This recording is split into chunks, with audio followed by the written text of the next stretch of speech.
குரல் வழி பயணம். உங்களுடன் சுமித்ரா ராமகிருஷ்ணன். இரவு வணக்கம். இன்றைய மார்கழி உலாவில் ஏலா பொய்யன் அரங்கனி ஆண்டாளுடன் நாமும். நம்ம மனசுக்கு பிடித்தமானவர்கள் கூட இருத்தல் ஒரு இதம். நம்ம கருத்துக்கு மாறுபட்டவர்களாக கூட இருக்கலாம். ஆனால் நமக்கானவர்கள் என்ற பாதுகாப்பு உணர்வு.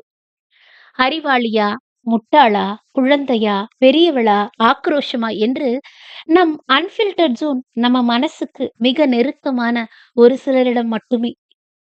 கோதையின் அன்ஃபில்டர்ட் ஜோன் யார் தெரியுமா? விஷ்ணு சித்தரும் கண்ணனும் தான்.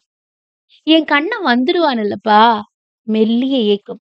அவன் வந்துதான் ஆகணும். எங்க போயிடுவான்? அசாத்திய நம்பிக்கை. வரட்டும். அவன அதீத உரிமை. உன் கிருஷ்ணன் என்ன கல்லா? ஆக்ரோஷத்தின் உச்சம். உண்ணும் சோறு, பருகும் நீர், தின்னும் வெற்றிலை என்று கண்ணனை அவளுக்குள் ஊட்டி ஊட்டி வளர்த்தாகிவிட்டது. அறியா பருவத்தில் பாவனையாய் நுழைந்த அவன் உடனான பிணைப்பு அறுக்க முடியாத காதலாய். பட்டர்பிரான் கோதைக்கு காத்து கருப்பு பிடிச்செடுத்தோ? ஊர் தூற்றியது. ஸ்ரீ ஸ்ரீ அண்ணா சொல்வார், ஷியாமசுந்தரன் என்ற கருப்பு ஹிரண்ய கசிவுவினாலேயே ஓட்ட முடியாத கருப்பு, பிரகலாதனை பிடித்த கருப்பு இவளிடம் வந்து ஒட்டி கொண்டு விட்டது என்று.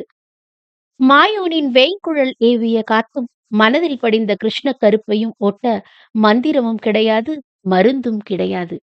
அவளின் நோய் அவன், மருந்தும் அவன்தான். யாருக்கும் என் நோய் அறியலாகாது என்று கருப்பு கண்ணனை நினைந்து நினைந்து வெளிரி போனாள் கோதை. கை கொண்ட நோய் தடவ தீருமாம். மருந்தை தடவட்டும், நலங்கை தடவட்டும், என் குவிந்த 5 விரல்களும் அவனின் கருங்கரத்தில் விலக்க முடியாமல் இருக்கட்டும். பெண்ணின் வருத்தமறியாத பெருமாளா அவன் என்று ஆற்றாமையால் பிதற்றும் அவளிடம் கண்ணன் வருவாம்மா, கிருஷ்ணன் கண்டிப்பா வருமாமா என்று ஆற்றுப்படுத்துகிறார் பட்டர்பிரான்.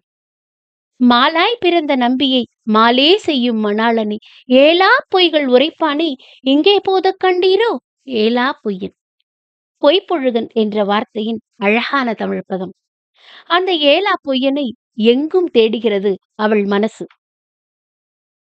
நம்ம மனசு கூட எதையாவது தேடி தேடி அலையும்.